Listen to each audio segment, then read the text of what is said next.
Alright, hey guys, and welcome back to another video. I am the Twisted Jedi, and I'm going to be a little bit quiet here because it is quite late in Australia, but we just got the community transmission for the Geonosis update, and there is a lot of things to cover, including Obi-Wan Kenobi. We get our first look at him in a nice little GIF. We also get looks at spider droids and a bunch of other stuff as well, so I'm going to be covering all of that now, as well as some more stuff on Geonosis, so I'm just going to jump right into it because it is going to be quite long. Anyways, I'm just going to read through the post. So it starts off by saying incoming transmission. Many of the Galactic Assault maps we have in the game conclude with final fights that take place within relatively confined spaces. The goal behind this is to create as much intensity as we can. We wanted the final stages of a map to feel like an all-out warfare.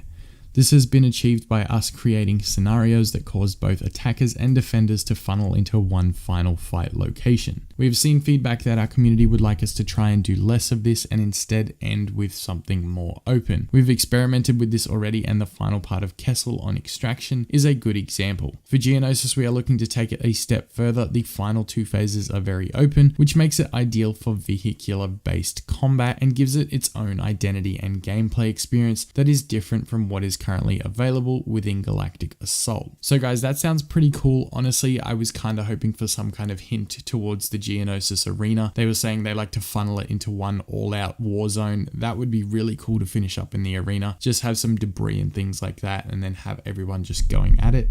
That's kind of what I was hoping for, but obviously they might not go that way. The next thing we get is a first view at the ATTE, which of course looks amazing, and we do have a little image here that is moving. We can see the ATT walking along. It looks really, really cool, and I'm excited to pilot one of these. It comes along and says the centerpiece of Geonosis is the ATTE. This six-legged armored walker is fully controllable and plays a vital role on the battlefront. One of the key differences between the ATTE and any other vehicle in the game is that they are dynamically dropped in real time into the playable space as the battle goes on. This creates a lot of interesting scenarios, and we are excited to see how this plays out once Geonosis arrives later this month. What this also means is that you will not be able to pick the ATTE from the spawn screen. You will encounter them within the environment itself. One might be dropped in just ahead of you, or you might turn around a corner to see one ready and waiting for you to jump in it. Guys, this sounds really awesome. So it looks like we're going to be able to get into these vehicles instead of selecting them from the spawn screen. That's something I know a lot of people wanted to see, and that's going to be really cool in the game. It also says phase 1, reactivate a damaged ATTE. The first phase is very much focused on infantry combat, with the clones needing to call in reinforcements and reactivate a damaged ATTE. During this phase, the objective of the droids is to stop them. This phase will take place in typical Geonosian canyons with plenty of pathways and cover available. Phase 2 is going to be the hard cell troop transport. The second phase marks the shift from infantry to vehicular combat. With vehicles now coming into play, the tight canyons will give way to a vast battlefront, meaning a change in tactics and gameplay will be required. The objective during this phase is to bring down or defend, depending on your team, 2 hard cell troop transports. Mechanically and gameplay wise, this objective is a mixture of the destroy the objective, as seen on Crate with the generators, and walkers. The hard cell troop transports are static objects that the clones need to destroy before they run out of tickets. However, they need to be weakened before serious damage can be dealt to them, similar to the walkers. This can be achieved by using the special ability of the ATTEs. This ties into the overarching theme of Geonosis of the ATTEs being the cornerstone of the battle. So it sounds like the ATTE is going to be a massive part of this Galactic Assault map. It's pretty much going to be the objective to use that. So that's going to be really cool. I'm excited to see how they go with that. Now, phase 3 says secure the turbo lasers. The third phase is an all-out attack by the clones. Their goal is to recapture some abandoned turbo lasers to take down the droid core ship. During this phase, the droids must do everything they can to defend the turbo lasers, or loss will be imminent. Gameplay wise, this is a capture point, but with a twist. Ooh, I'm interested to see what they say here. As noted earlier, we didn't want to create a narrow funnel towards the end of this battle, so this capture point is around 200 meters wide. You may be inclined to think that this could turn into an infinitely contested objective. To prevent this from occurring, the capture point can only be captured by the ATTEs. In addition to this, the capture can't be contested. This creates a scenario where the clones know that they need to escort their ATTEs into the area so they can capture it. At the same time, the droids can see these slow-moving giants approaching from a distance and plan accordingly. The intent here is to create the feeling of a battle where the game is not won or lost by a single person sneaking in and taking an objective. Rather, it's an entire army moving forward and playing the objective together, which is really cool. The next bit says new logic ATTE as reinforcements. With the difference in objectives coming into play, we had to change up the way the reinforcements work. Usually one reinforcement equals one trooper. However, for the second and third phases, one reinforcement will equal one ATTE. This means that dying as a clone trooper during these phases won't drain your team's tickets. A transition from trooper reinforcement to ATTE reinforcements happens between phase 1 and 2. They then give us an image of an in-game or sort of work in progress shot of Geonosis and what it could look like. And honestly, guys, it looks amazing. And I can't wait to get my hands on playing it in a couple of weeks' time. It then says to give all the droids a chance to help, we use missile launchers as seen in other Walker phases in a slightly different way. There will be more of these available, the range much longer than normal, and the lock-on time very short. In addition to this, droids won't be marked while holding the launcher by the other team. However, they won't make the ATT weakened. Instead, they just deal damage. So that's kind of cool. Like, they're not going to have markers for people carrying launchers. It's not going to weaken it. It's just going to deal damage. So that's going to be really awesome as well. And I think it's going to tie in well with the ATTEs being the tickets for the phase, which is something that we haven't seen yet.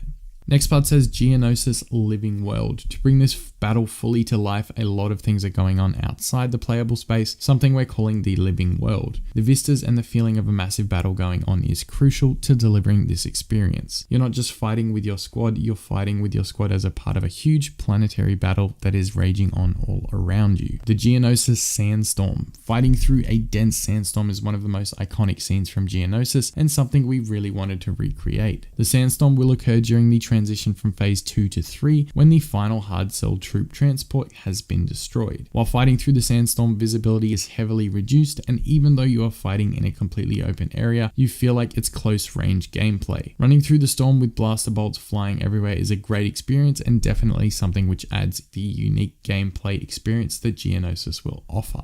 Moving on from that, we get the OG9 homing spider droid, which obviously was seen in the background of that promotional image last week. And it says, as the clones fight their way towards the turbo lasers, they will have to clear out a few homing spider droids. These droids will deal significant damage to both ATTEs and troopers if not taken care of. Their presence means that the ATTEs can't just blindly keep walking forwards next to the objective. There's a little bit of information here on the design process behind Geonosis, but if you guys want to read that, definitely jump down in the link below and you guys can have a look at that as well. I'm not going to go through it, otherwise this video is going to end up being 20 minutes long. I'm going to jump to the next bit, which says in the upcoming update, the Battle of Geonosis. Geonosis will release later this month alongside the Battle of Geonosis update. We've got more to talk about, starting with vehicles and then onto Obi-Wan Kenobi himself, which obviously, guys, we're all super excited about.